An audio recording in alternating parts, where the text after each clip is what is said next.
Shalom, shalom, boa tarde. Hoje é dia 20 de Av, 5.783 do calendário judaico a partir da criação. Estamos no dia 7 de agosto de 2023, da Era Comum.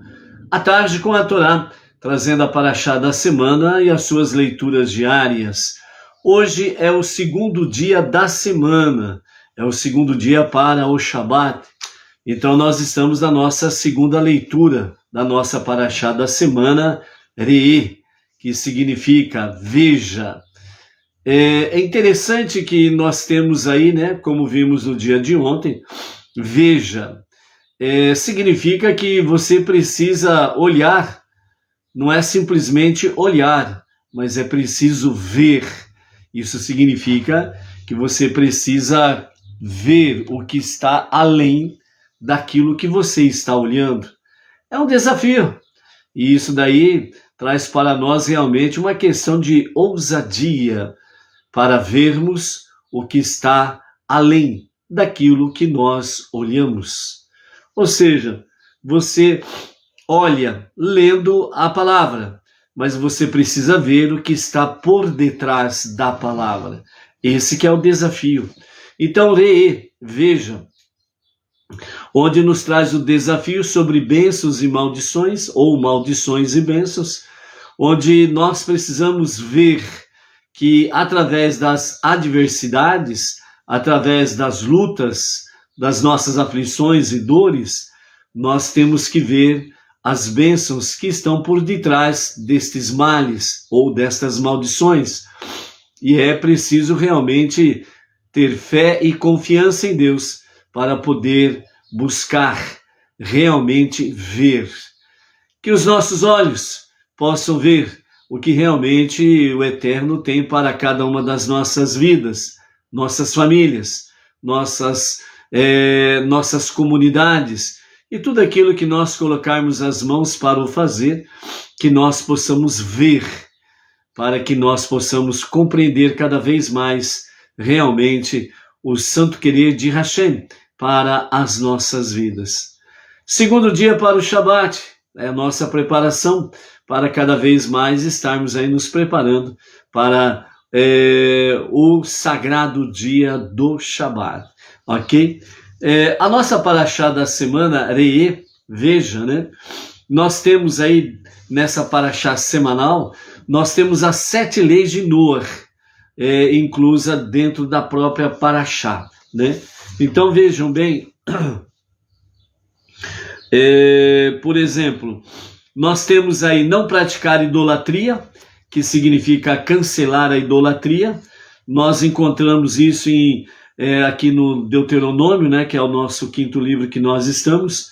Nós temos aí, né, o capítulo 12, onde nos fala: certamente destruirá todos os lugares de idolatria, como nós vimos no começo, no dia de ontem. A segunda a lei de Noah, né, que é não blasfemar, que é proibição de profanar o nome sagrado de Hashem, né, onde temos aí no capítulo 12, verso 4, né, não faça isso ao Senhor seu Deus, né, blasfemar ou profanar o nome de Hashem. Depois temos aí a terceira lei de Noah, dentro desse aspecto, que é não comer um órgão de animal vivo, ainda no capítulo 12, verso 23, né? Onde nós temos aí: não comerás a alma com a carne, né? Lembrando que o sangue, né? A alma está no sangue, né? Então não comerás o sangue da carne, né? E nós vamos ver alguns detalhes sobre isso hoje, né? Temos aí a quarta lei de Noah, lei de não praticar realmente idolatria, não criar uma nova religião, né, onde no capítulo 13, verso 1 diz, né, não acrescente a isso, né? Então, não criar uma nova religião, né? Está dentro do aspecto da idolatria, né? Lei de não praticar idolatria, não criar uma nova religião, não excluir mandamentos, né? que está incluso dentro do capítulo 13, verso 1, né? Não subtraia disso, né? Depois temos aí, né, dentro da não praticar a idolatria, que significa também não criar uma nova religião, não seguir um falso profeta de idolatria, né? Então, esses profetas que se apresentam por aí, né, dentro do campo de idolatria aí, então esquece, né? Na realidade são falsos profetas. Então no capítulo 13, verso 4 fala, né? Não ouvirás as palavras desse profeta, né? Então não praticar idolatria é não amar um falso profeta. Então é aquela questão, né? Você não desejará por ele, capítulo 13, verso 9, né? Onde nós temos aí essa questão que nos fala sobre essa questão de não amar um falso profeta, né? Então, muitas vezes a pessoa está aí dentro do monoteísmo, mas antes de chegar no monoteísmo passou por algumas religiões aí onde tem os falsos profetas, né? Ah, mas ele é tão bonzinho ou ela é tão boazinha, né? Então é não amar realmente o falso profeta. Porque o próprio nome já diz, né? Falso. Falso não é verdadeiro. E falso não está no centro da vontade divina. Então, por isso, nós precisamos tomar muito cuidado com essa questão aí de falsos profetas no meio das religiões, ok? Então, né, está dentro do aspecto da idolatria, não praticar idolatria, né? E amanhã vamos vendo mais algumas coisas aí dentro desse campo aí. Hoje nós estamos no capítulo 12, do verso 11 até o verso 28, que é a nossa segunda leitura da nossa Parashá Re'eh, veja, né? Então, nós temos aí, então vocês construirão o templo sagrado no lugar em que o Eterno, seu Deus, escolher, para fazer seu nome repousar ali. Somente ali vocês trarão tudo que eu ordeno a vocês, suas oferendas queimadas, suas oferendas de paz, seus dízimos, seus primeiros frutos, né, erguidos de suas mãos pelos sacerdotes, e todas as suas oferendas de juramentos que vocês prometerão a Deus, dentre seus escolhidos, os melhores produtos. Vocês se alegrarão diante de Deus, seu Deus, vocês, seus filhos, filhas, servos e servas, e o levita que vive em sua cidade, pois ele não tem nenhuma porção ou herança com vocês. Seja cuidadosos em não oferecer suas oferendas queimadas em qualquer lugar que você vir ser apropriado. Isso deve ser feito apenas no lugar que Deus escolherá no território de uma das suas tribos. Somente ali você poderá oferecer as suas oferendas queimadas, e ali você fará tudo que eu ordeno, né? Você abaterá e comerá de sua carne, né, em todas as suas cidades, pois o Eterno, seu Deus, está lhe dando como uma bênção, mas não usufruirá de sua lã ou seu leite, né? Apenas redimirá e abaterá caso se trate de um defeito permanente, né, da oferenda que não desaparece. Então, nós temos aqui, a partir do momento que o povo judeu entra à terra prometida, então é permitido que eles venham comer das carnes sacrificadas, né? Tem a oferenda em que o sacrifício, o animal, ele é completamente queimado, mas tem sacrifícios em que parte é completamente queimada e outra parte, né, o levita, juntamente com o ofertante, a sua família, eles podem comer da carne ofertada. Isso passou a ser realmente uma prática dentro, a partir do momento que tomaram posse da terra prometida, ok? E depois nós vamos ver daqui a pouco sobre a questão de carne e sangue, sangue e carne, sobre esse aspecto aí. Agora, sobre essa questão, né, o lugar que o Eterno, seu Deus, escolherá, sem fazer nenhuma menção explícita, né, de que esse se refere a Jerusalém ou não. Isso alude ao fato de que Deus escolhe todo lugar no qual um judeu faz a sua oferenda. pessoal de prece ao seu Criador.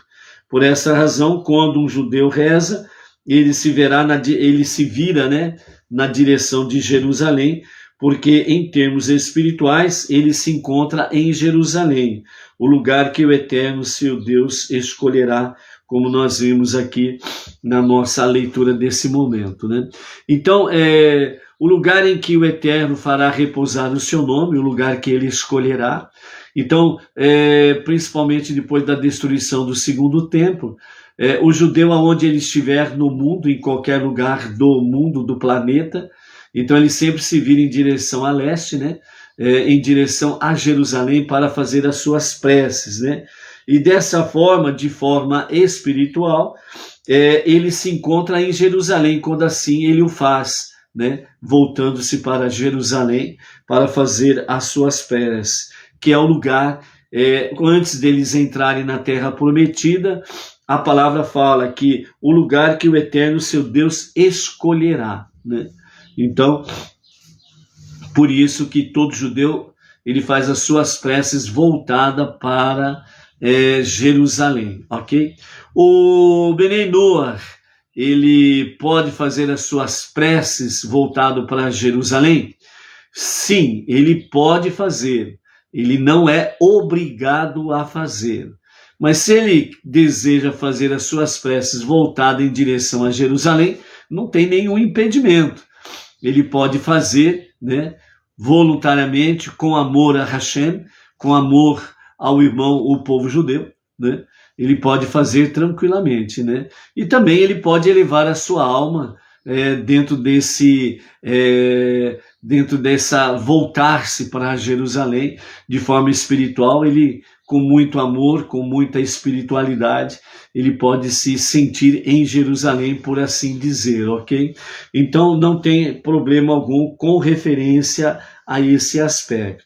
Mas aqui nós temos, dentro da questão, né, da posse da terra prometida, então nós temos aí uma questão sobre a questão de Shiló e Jerusalém, né? Começamos a ver isso no dia de ontem, hoje nós temos aí a continuidade sobre essa questão aí, né? O lugar, então vocês construirão o templo sagrado no lugar em que o Eterno, seu Deus, escolher para fazer o seu nome a repousar ali, né? Então, além do verso 11, né, o verso 14 também fala, né? Isso deve ser feito apenas no lugar que Deus escolherá, né? No território de uma de suas tribos, né?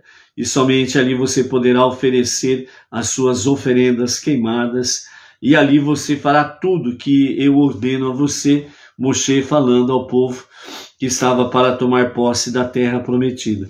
Então nós temos aí a questão de Shiló e Jerusalém. Então vamos ver algumas características, né? Que Shiló e Jerusalém é um assunto vasto, e nós vamos passo a passo, no seu compasso, e cada coisa no seu tempo, né? Para ninguém ficar atropelado no meio do caminho, depois perguntar qual foi o caminhão que passou por aqui e me pegou, né? Não. Então vamos no nosso famoso arroz com feijão, passo a passo, no seu compasso, né? Tranquilamente, sem sombra de dúvidas. Então nós temos aí a questão de Shiló e Jerusalém. Então Shiló, nós vamos encontrar a referência em Juízes, capítulo 21 e verso 19, falando de Shiló, que fica no monte de Efraim, né? E na época da entrada do povo judeu na terra prometida, né? Ficou dessa forma temporariamente como capital, né? De Israel no tempo dos juízes, ok? Ela está localizada ao norte de Bet-El, né? Ao leste da autoestrada de Betel, Siquém, né? Que é conhecido Betel e Siquém, e ao sul de Lebona, né? No monte de Efraim. Shiló pertencia à casa de David, né? Da tribo de Yehudá, né? Rashi, ele fala que Shiló corresponde a duas palavras, Shai, e Ló. Shai e a segunda letra, né, a segunda palavra, melhor dizendo, é Ló, né? Então, Shiló. Então, Shai, Ló, né? Então, Shai significa tributo e Ló, a ele. Então, desta forma, nós temos aí o que Shiló? Tributo a ele, tributo a Deus, ok? Então, os israelitas do Reino do Norte, né, construíram um templo para adoração de ídolos e ele foi destruído depois pelos assírios, né? Um outro caso interessante para nós observarmos aqui sobre a questão de Shiló, nós temos o famoso casal Eucana e Hana. Elcana e Hana, né? Hana. E quem é Elcana e Hana? Os pais do profeta Shemuel, ok? Então, o casal Elcana e Hana, eles iam anualmente a Shiló para adorar a Hashem e ali fazer os seus sacrifícios, levar os seus sacrifícios. Então, Shiló era o local em que entre aspas, o tabernáculo, né, temporariamente estava ali estabilizado em Shiló, ok?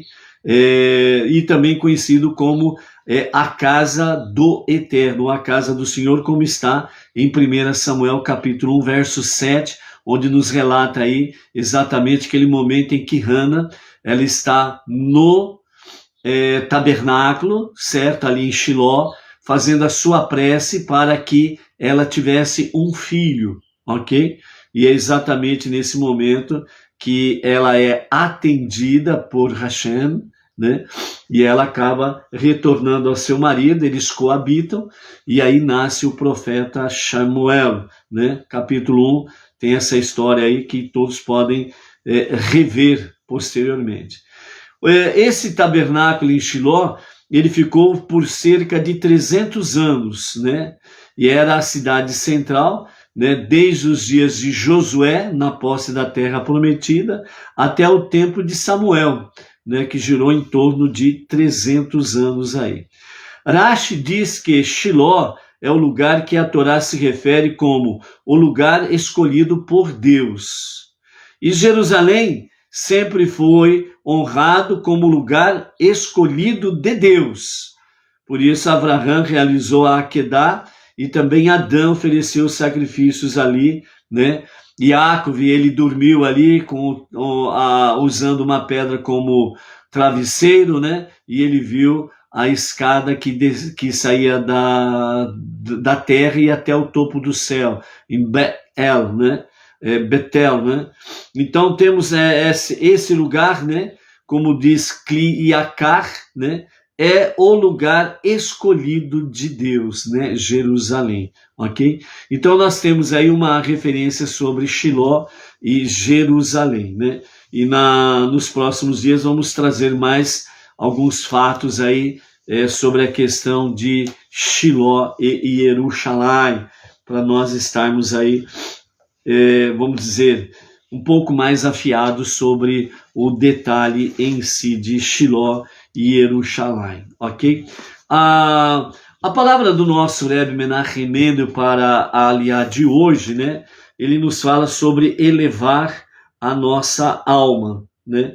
Então, dentro desse aspecto, é onde que nós temos aí, a partir do versículo 16 do capítulo 12, onde nós temos aí, embora o sangue do animal, né? Você só não comerá o sangue, vocês o derramarão no chão com água e não terão de cobri-lo com terra. Você não poderá comer dentro de suas próprias cidades o dízimo de seus grãos, vinhos ou azeite, os primogênitos do seu gado, do seu rebanho, e nenhuma das oferendas de juramento que você promete, né?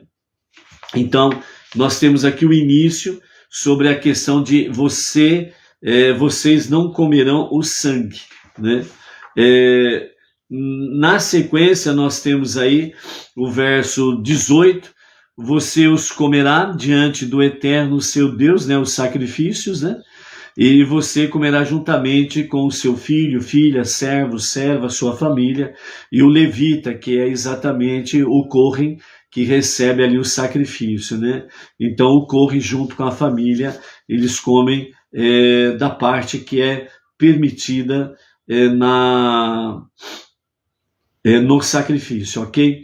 A partir do versículo 20, né, o consumo de carne não sacrificial, quando Deus, seu Deus, expandir sua fronteira, como ele falou a você, e você disser, eu quero comer carne, né? Uma vez a geração anterior tinha dito isto lá no deserto, né? Pode, porventura, Deus nos dar carne aqui nesse deserto, né? E vieram as codornizes, né? E aí deu aquele problema todo lá, a gula e as atitudes grotescas, né, que fizeram pilhas de codornizes, né, para que pudessem ter no dia seguinte, na outro dia, na semana, até o mês que vem, pudessem ter ali carne. Parece que nunca mais iria aparecer carne para eles, né? Então essa gulodice, né, essa questão de glutão, realmente eles mais uma vez irritaram a Deus, né? Então, quando o seu Deus, né, você disser, eu quero comer carne, porque a sua alma deseja comer carne, então você poderá comer o quanto de carne que a sua alma desejar, né, no local onde o eterno, seu Deus, escolher para colocar o seu nome. For longe para você, de modo que você não possa trazer a oferenda de paz todos os dias, você comerá de seu gado e rebanho que Deus deu a você, desde que o primeiro você os abata como eu ordenei a você, né? Ou seja, o abate ritual. Então você comerá a carne em suas próprias cidades, o quanto a sua alma desejar. Você os comerá da mesma forma, né? Com que um veado e uma gazela são comidos. Uma pessoa ritualmente impura pode comer juntamente com uma pessoa ritualmente pura. Entretanto, diferente do que ocorre com o veado ou a gazela, as suas gorduras sacrificiais não são permitidas ingerir. O verso 23, que é o X da questão. No entanto, seja forte para não comer o sangue, pois o sangue é a alma, e você não deve comer a alma junto com a carne, né? Então aqui é que está, né, realmente o X da questão, né? O verso 24 ainda diz, você não comerá o sangue que escorre do animal, derrame-o no chão como água, você não comerá o sangue dentro dos órgãos internos para seu próprio benefício e para os de seus filhos depois de você, porque você estará fazendo o que é apropriado aos olhos de Deus, né? Verso 27, você fará oferendas queimadas, a carne e o sangue deverão ir sobre o altar, né? A oferenda de paz, seu sangue será derramado sobre o altar, e você comerá a carne e não o sangue, ok? Então guarde todas estas palavras que eu ordeno a você, que são para o seu próprio benefício e o de seus filhos depois de você, para sempre, porque Deus beneficia você quando você faz aquilo que é bom aos olhos de Deus, e é apropriado aos olhos do homem também, né? Aquilo que é apropriado. Então a questão aqui, para nossa reflexão, é exatamente sobre a questão de não comer sangue, né? E por que aqui, no verso 23, né, a Torá traz escrita, no entanto, seja forte para não comer o sangue, pois o sangue é a alma, e você não deve comer a alma junto com a carne. Para você que diz assim, Deus me livre, eu comer sangue, para quem não gosta é fácil. E para quem gosta? Essa é a questão. Vejam bem que nós somos alertados dentro da própria Torá que a pessoa ela não deve dizer assim, eu não gosto de comer as carnes proibidas. Né? Isso falando dentro do aspecto literalmente judaica, né? Então o judeu ele não pode dizer eu não gosto de comer tal carne proibida. Muito pelo contrário, ele deve dizer eu gostaria de comer tal carne proibida, mas eu não como porque o Eterno não quer. E eu preciso e gosto e amo de fazer aquilo que é agradável aos olhos dele. Mesmo que eu goste, eu não vou comer, porque eu sei que isso agrada o meu Deus. Esta é a questão que nós temos diante de nós, é o desafio que nós temos no nosso dia a dia. Você, é muito fácil para a pessoa que ela, entre aspas, né? Ela, por exemplo, ela odeia, né, um judeu, literalmente, vamos partir do campo judaico para Benei Noach, ok? Então, para um judeu, é muito fácil ele dizer, eu não como carne de porco porque eu odeio. Isso é proibido o judeu falar. Ele não pode falar dessa forma.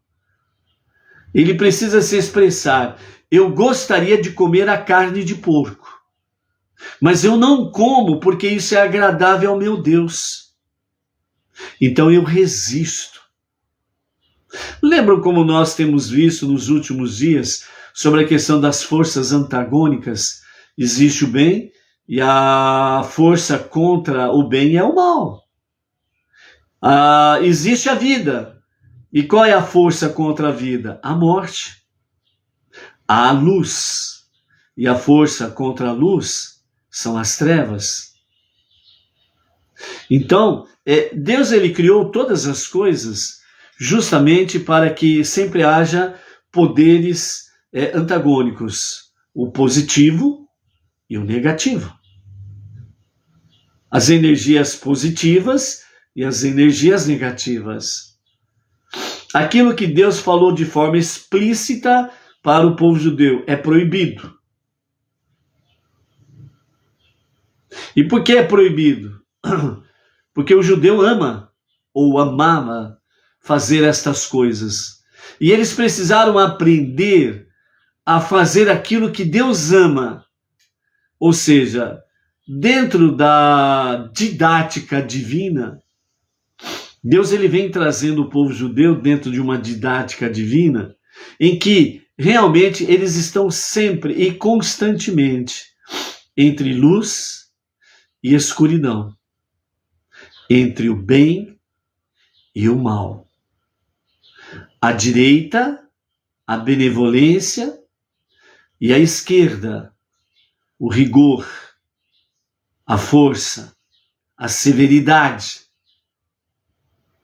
Então, nesse sentido, nós temos aqui os nossos mestres, os nossos sábios comentando sobre essa questão que nós vamos ver aqui um a um, né?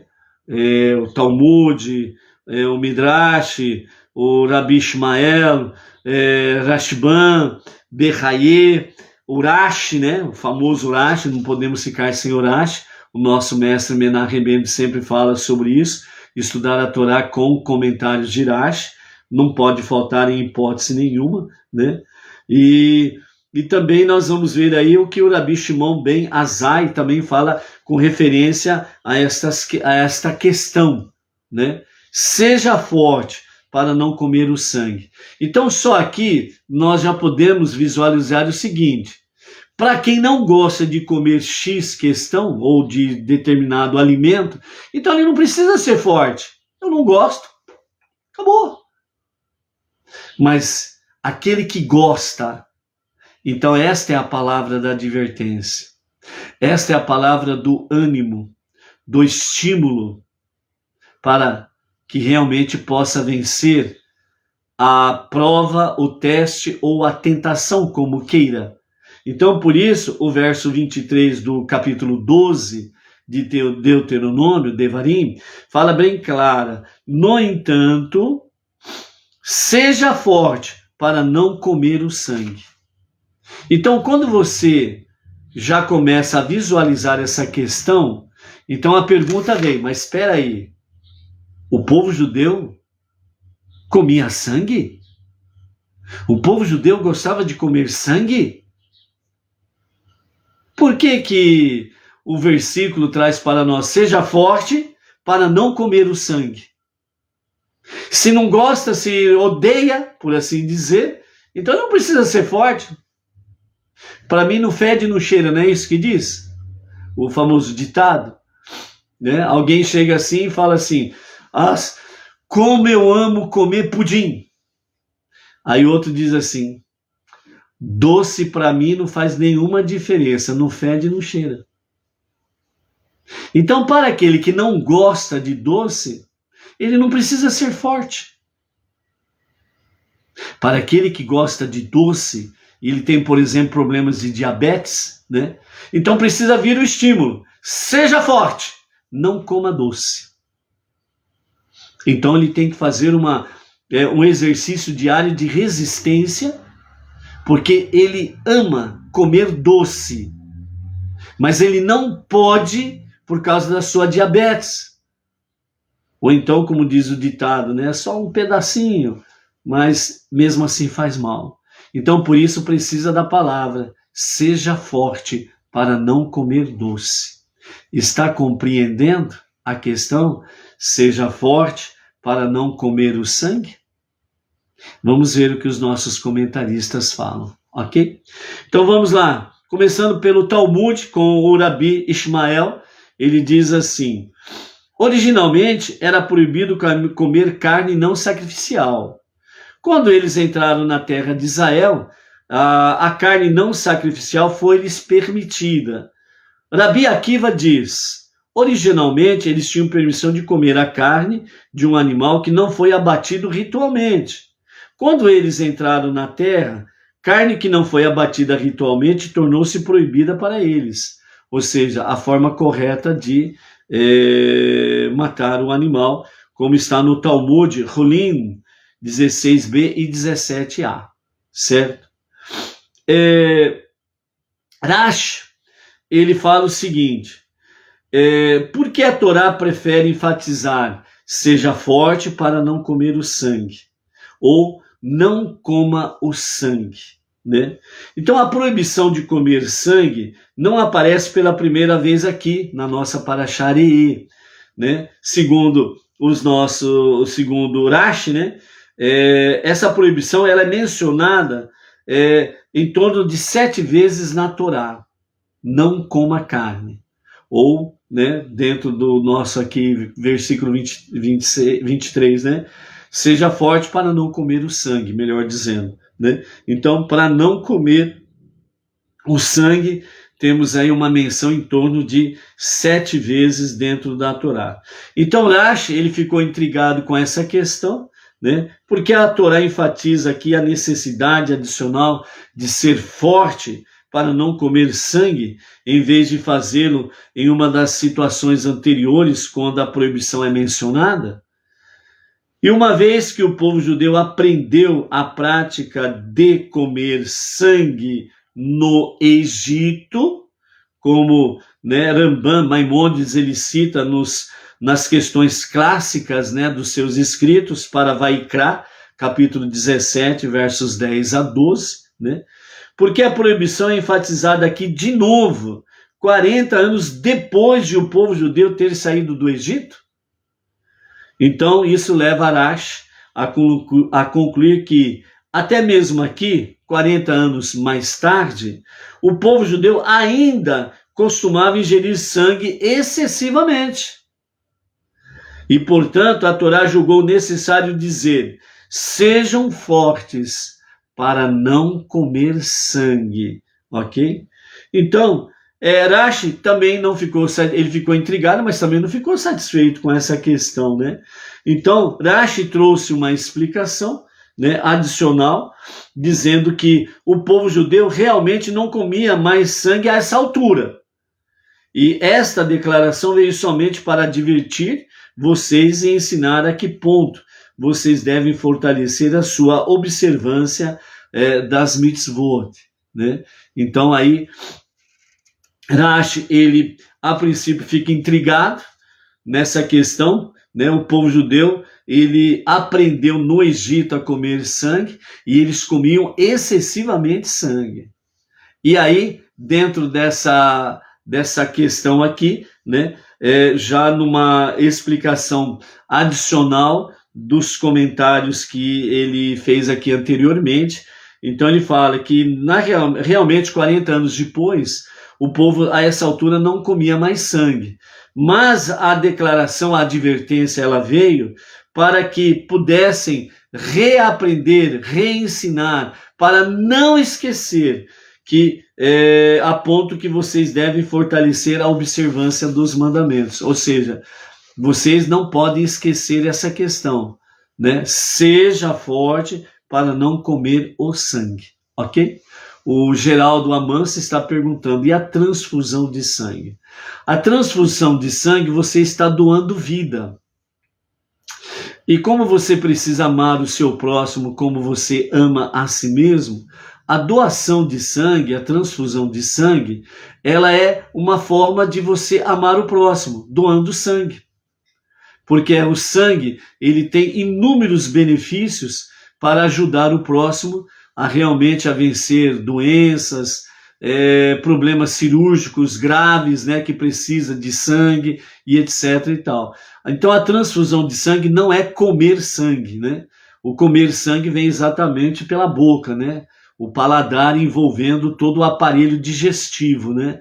E a transfusão de sangue não, ela já é injetada direta na corrente sanguínea e ela vai fazer o seu percurso natural, né? E vai realmente irrigar, né, todo o sistema sanguíneo, né, das veias, artérias e aorta, né, do ser humano, e também vai levar a oxigenação para o cérebro, para que haja um cérebro saudável, e aí as ordens, né, para bombear, melhor dizendo, né, através do coração, o sangue em todo o sistema do ser humano. Então é dar vida, é doar vida, é amar o próximo como a si mesmo, ok? Baruch Hashem. Então, dentro desse aspecto aí, amados, né, nós temos a Rashi, né, falando, seja forte. Podemos deduzir que logo o povo judeu estava de fato acostumado a ingerir sangue, e ao ato que eles aprenderam no Egito, né? Então, eles tinham um costume de comer sangue de forma excessiva. Então, portanto, a Torá aqui julgou necessário, né, dizer, seja forte, ou seja, seja forte para não comer o sangue, porque o sangue é a alma, e você não deve comer a alma junto com a carne, né? Então, por isso, existe todo aquele processo judaico sobre a questão, né, a morte da forma mais suave, né, provocar o mínimo de dor no animal, em seguida ter a sangria, depois da sangria, aí que vem realmente o esquartejar, né, em partes, né, o animal, para servir ao mercado, né, no sentido do ser humano se alimentar, né? E dentro do próprio judaísmo ainda, depois disso, né, existe o famoso banho de sal, né, em que a carne ela é colocada num sal para que todo e qualquer resquício de sangue na carne, o sal venha então chupar, né, qualquer resquício de sangue na carne, para que realmente o judeu em si não venha ingerir nenhuma gota de sangue, sem sombra de dúvidas, certo? Então aquele líquido avermelhado que escorre da carne, né, que é líquido mesmo e avermelhado, transparente, né? Então esse líquido aí, ele não é sangue, né? Se não me falha a memória, é a hemoglobina que dá coloração avermelhada àquele líquido, que é exatamente para a preservação da carne, né? Para que ela não venha ter putrefação, que ela não venha ficar podre. Então, então isso daí não é sangue, é apenas hemoglobina, se não me falha a memória, é um líquido avermelhado que ela dá vivacidade à carne, né? Dá conservação à carne por um determinado tempo, para que ela não venha se apodrecer rapidamente, ok? Então, isso daí não é sangue e pode ser ingerida tranquilamente aí, ok? O sangue ele é mais grosso, etc e tal, né? Então, o Rabi Shimon ben Azai, ele diz: essa declaração veio somente para advertir você e ensinar a que ponto você deve fortalecer a sua observância dos mandamentos. Pois se a Torá precisou fortalecer você para que você observe a proibição de comer sangue, o que é fácil da pessoa se resguardar, já que não tem desejo por isto. Então, quanto mais a pessoa deve se fortalecer para observar todos os outros mandamentos, ok? Então, né, na visão do Rabi Shimon ben Azai, né, então ele fala, já que não tem desejo por isso, de comer sangue, né? Então, a observância, ela é mais fácil para se fazer. Mas a Torá, ela diz, seja forte para não comer o sangue, tendo em vista que o povo judeu habituou-se a comer sangue porque aprendeu na terra do Egito, ok? Rashban, ele diz, o sangue é absorvido por todos os órgãos do corpo, então assim a Torá nos adverte a sermos especialmente cuidadosos em não ingerir sangue. Berraie, ele diz, comer sangue fortalece o corpo. Assim a Torá promete que uma pessoa será forte mesmo que ela não coma sangue. Então, a obediência ao mandamento divino, certo? Essa obediência, Deus fará com que a pessoa seja forte, né? E não precisa comer sangue dentro desse aspecto aí, ok? Então, deixa eu ver.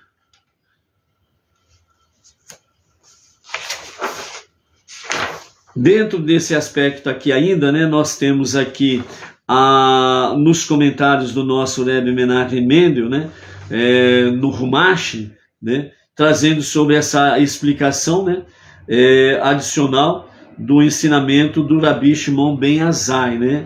O judeu realmente não comia sangue, não comia mais sangue a esta altura, quando eles já estavam para entrar na Terra Prometida. E essa declaração veio somente para advertir, para que não esquecessem o quanto que eles precisam ser fortes na observância do mandamento. Tendo em vista que eles já experimentaram comer sangue, eles comiam sangue excessivamente, porque aprenderam no Egito, né? E nessa altura, Rashi diz que eles não estavam mais comendo sangue. Porém, né, não significa que eles não seriam tentados a voltar a comer sangue. Então, por isso, a observância de forma forte, né, na questão de observar o mandamento, né?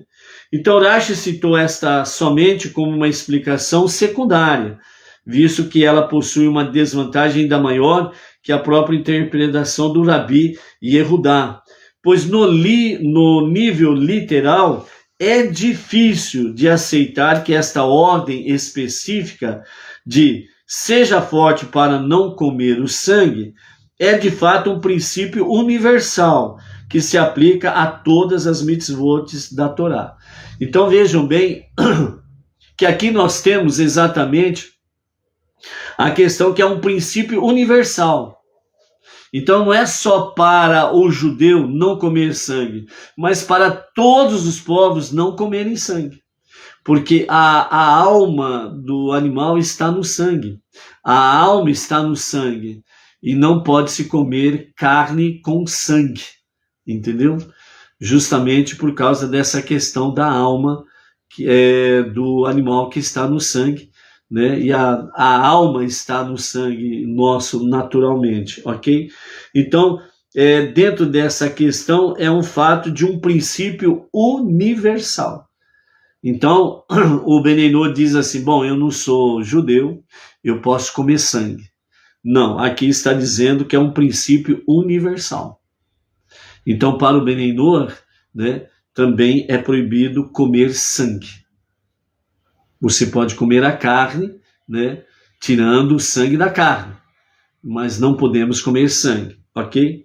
Além do mais, o fato da proibição de comer sangue ser mencionado aqui, em uma passagem que fala sobre o desejo de comer carne, né, que são os versos 20 e 21, sugere que o povo judeu realmente desejava comer carne, né, contrariando a explicação do Rabi Shimon ben Azai, né, que não, o povo judeu não tinha vontade de comer carne, muito pelo contrário, tinha sim, né, nos comentários de Rashi sobre esse sentido aí, ok? Então, amados, aqui nós temos Rashi de forma resumida. Isso se refere, né, ao estudo da lei que você deve guardar em seu coração. Então vejam bem, essa questão aqui, que é um princípio universal de não comer sangue, certo? Então é um dever de guardar em seu coração, como está escrito em Provérbios capítulo 22, verso 18, que diz: pois é agradável que você as guarde em seu coração, as mitzvot, os mandamentos, certo? Então aí está a questão, né? Tem muito Benei Noah que realmente ama comer sangue, o famoso chouriço, né? Aquela linguiça de sangue, né? Que tem por aí afora vai, né? Tem aqueles que já bebe o animal é abatido e já na primeira sangria já coloca a caneca lá de baixo lá e toma a primeira canecada de sangue, né? Tem não judeus aí que amam fazer isso daí, que o sangue tem o vigor do animal, a força do animal, a vitalidade do animal, e o sangue do animal é forte, então vai me deixar forte, né? E é por isso que Rashi fala lá atrás, né? Que obedecer à vontade divina é isso que nos concede a verdadeira força para toda e qualquer situação, ok? Então, por isso, o versículo, né, 28, né, ele diz assim: guarde e ouça todas estas palavras, que são para o seu próprio benefício, né? Então, Rashi, ele diz, isso significa que uma mitzvah menor deve ser tão preciosa a você quanto uma maior, né? Por exemplo, o Benei Noah, ele fala assim: não, eu vou comer carne, eu não vou, aliás, vou comer sangue, melhor dizendo. Não, eu vou comer sangue, não tem problema nenhum, né? Eu vou comer sangue, eu não estou matando, não estou roubando, não estou adulterando, né? Não estou furtando ninguém, não estou fazendo mal para ninguém. Então, a mitzvah de não comer sangue, dentro desse aspecto aí, ela é menor na visão da pessoa, ela é menor do que os famosos pecadões, né? Assassinar, roubar, furtar, adulterar e patati patatá. Então, não comer sangue é algo assim, sabe como que é, né? É bom, né? Então, não. Então, uma mitzvah, por menor que seja, ou às vezes na nossa análise parece insignificante diante dos grandes mandamentos, né, que tem os famosos pecadões, né? Aqui Rashi está dizendo que a menor das mitzvot, né, ela deve ser tão preciosa quanto a maior. Então, se você valoriza realmente o mandamento de não cometer idolatria, não blasfemar contra Deus, de não furtar, não sequestrar, não roubar, não cometer relações proibitivas, né, que está dentro do campo sexual, né? Então, dentro desse aspecto, você tem um grande valor para com estas mitzvot. E você fala assim: mas comer o sangue eu não estou fazendo mal para ninguém. Então não tem nada demais. Então você está analisando essa mitzvah como ela de pequena potência ou de menor dimensão do que essas outras. Então Rashi está dizendo: Uma mitzvah menor deve ser tão preciosa a você quanto uma maior. Então é você que vai valorizar essa pequena, por assim dizer, mitzvah. É você que tem que valorizar igual às grandes. E você, movido nesse amor para com Hashem e os seus mandamentos, então você automaticamente, por amor, você vai exatamente fazer o que está escrito. Seja forte para não comer o sangue. Entendeu? Isto está dentro do aspecto, como diz o nosso Rebbe Menachem Mendel, né? É a elevação da nossa alma, a inspiração da nossa alma. Ele nos diz assim: ser fortes e não consumir o sangue. Como a vitalidade do animal está no seu sangue, poderia parecer que consumi-lo, a fim de usar tal vitalidade e energia para objetivos sagrados, seria uma ação louvável no sentido de refinar o mundo material. Seria uma ação louvável no sentido de refinar o mundo material. Que significa? Não, eu vou comer sangue, né? Porque eu vou estar elevando, né, esse mundo material, esse mundo físico, né, a uma dimensão de santidade. Né? Parece que seria correto isso, né? É necessário, portanto, distinguir entre a carne e o sangue. A carne representa o próprio mundo material, do qual somos capazes de desfrutar de forma sagrada, metaforicamente, mastigando-o bem e mastigando bem e depurando-o à medida que se incorpora no organismo. O sangue, por sua vez, ao simbolizar a própria vitalidade e entusiasmo da vida, não pode ser desfrutado por si só, porque é impossível experimentar o puro deleite de forma altruísta e sagrada. Ou seja, consumir o sangue, ela leva a pessoa a níveis de egocentrismo. Fortalece o ego, a egolatria. Enquanto que a questão da carne em si, que representa todo o mundo material, é onde que nós podemos realmente estarmos envolvidos com o mundo secular, mas não sermos dominados pelas questões negativas do mundo secular, mas estando no mundo envolvido com as questões seculares da vida, né, a nossa vida secular, nós podemos, dentro da obediência divina, nós podemos elevar o nosso mundo físico. Enquanto que o sangue, por sua vez, não tem como, porque a própria vitalidade, o entusiasmo da vida está no sangue. E ainda nós não podemos desfrutar realmente de forma plena essa questão do deleite do sangue, que significa a alma está no sangue. Ou seja, nesse nível espiritual, o que o nosso Rebbe Menachem Mendel quer dizer é que nós ainda não estamos no tempo correto, e isso está conectado com a redenção final, com o Mashiach, né? Para podermos desfrutar de forma plena a satisfação da vida, o entusiasmo da vida. Né? Não é que na redenção final nós vamos comer sangue, mas é que na redenção final a alma, que significa o sangue, a alma ela vai poder viver mais plenamente, com grande entusiasmo, júbilo, que assim o será nos dias da redenção final. Né? Então, a intuição, ou a intenção, melhor dizendo, dos que comem o sangue, né, é justamente poder desfrutar, né, do vigor, da vitalidade, da força, da energia do animal que está no sangue, que a sua alma está no sangue. E este é exatamente o objetivo dos que comem sangue. É o vigor, a vitalidade do animal que está no sangue. Então a pessoa fala, eu vou comer sangue porque isso é energético. Isso vai me dar força, vai me dar saúde, vai me dar vigor.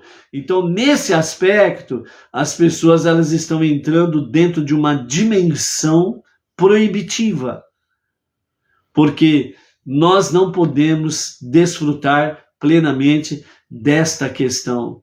Isso nós vamos desfrutar nos dias de Mashiach. Não é comendo sangue, mas é onde nós vamos dar vazão a todo o vigor da nossa alma para podermos viver plenamente com entusiasmo, alegria, força, vigor, saúde e etc. e tal.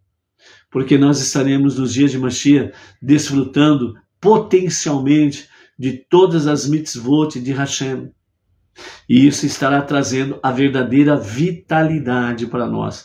Como nós vimos ali atrás na questão de Rashi e os outros comentaristas. A Torá é a nossa força. Então é exatamente da Torá que nós vamos extrair nos dias da redenção final plenamente esse vigor, esta força, esse entusiasmo, né, que vamos tirar da própria Torá, ok? Então, por isso, o sangue, aliás, assim sendo, o sangue pode ser oferecido no altar como parte de um sacrifício, porque aí sim tem como único propósito a santidade e é elevado a Deus, né? Então, dentro do campo físico, literal, o sacrifício do animal, né, com o uso do sangue sendo derramado sobre o altar, né? Então aí sim ele está cumprindo o seu propósito, né, que é a santidade realmente do sacrifício e ao mesmo tempo, né, trazendo santidade para o nosso mundo secular. Mas se o uso do sangue faz parte do simples ato de comer, isto é, se tem como único objetivo a preservação e o enriquecimento da vida do próprio corpo, então deve ser evitado. Devemos aspirar a ficarmos entusiasmados unicamente em relação a assuntos relacionados com temas sagrados, em vez de o fazermos em relação a assuntos exclusivamente materiais, físicos, que estão conectados diretamente com o nosso ego, a nossa alma animal, ok? Então é o cuidado que nós precisamos ter com referência a todas estas coisas. Ou seja, trazendo o ensinamento para nós, então o que nós temos diante de nós? Seja forte para não comer sangue. Então nós podemos fazer um paralelo nisso dizendo, seja forte para que você não faça a vontade da sua alma, ou seja, não faça a vontade do seu sangue. Que é o quê? Lembra daquele detalhe? Eu estou com o nervo na flor da pele, o sangue meu está fervendo. Olha lá, hein? Cuidado do jeito que você vai olhar para mim, que hoje eu estou com o sangue fervendo. Ou seja, seja forte para que você não satisfaça a vontade da alma animal, que ela vem exatamente pelo sangue, onde traz consigo, certo? Realmente as questões da alma animalesca, né? O rancor, a raiva, os ciúmes, a inveja, a cobiça, e por aí afora vai. Então seja forte para vencer a alma animal, seja forte para vencer o seu ego, o seu próprio querer, o seu egocentrismo e assim sucessivamente. Eleve o seu corpo, a sua carne, eleve o seu corpo a níveis de santidade na presença de Hashem, obedecendo aos seus mandamentos, né? E incluso está o estudo da Torá diariamente com as 7 leis de Noah, ok? Então, por isso, amados, seja forte para não comer sangue. Agora, você pode olhar de outra forma, exatamente no seu dia a dia. Eu não vou comer sangue. Não somente no campo material, literalmente falando, né? O sangue de animal, mas o nosso sangue que ferve. O nosso sangue que pega fogo, né? A nossa vontade da nossa alma animal, das nossas paixões, dos nossos desejos, muitas vezes desenfreado, que faz com que nós venhamos aí, entre aspas, comer sangue. Seja forte para não comer sangue. Que Hashem abençoe a tua vida, gratos, né, pelas preces do nosso plantão noturno. Graças a Deus foi tudo bem, nenhum problema, nenhuma adversidade, né? A não ser acordado e a madrugada, né? Sempre de madrugada dando aquela caidinha na temperatura, e a nossa rinite alérgica agradece. Baruch Hashem, por isso também faz parte, né, de nós vencermos o não comer sangue, né? Que nós sigamos em direção à redenção final com Mashiach. Que Mashiach se revele a qualquer momento, e a qualquer momento mesmo. Amém, vem amém. E vamos refinar este mundo para ser a moradia de Deus. Seja forte, não come sangue. É estarmos aí refinando o tempo presente para ser a moradia de Deus. Com a graça de Hashem, até amanhã. Shalom, shalom.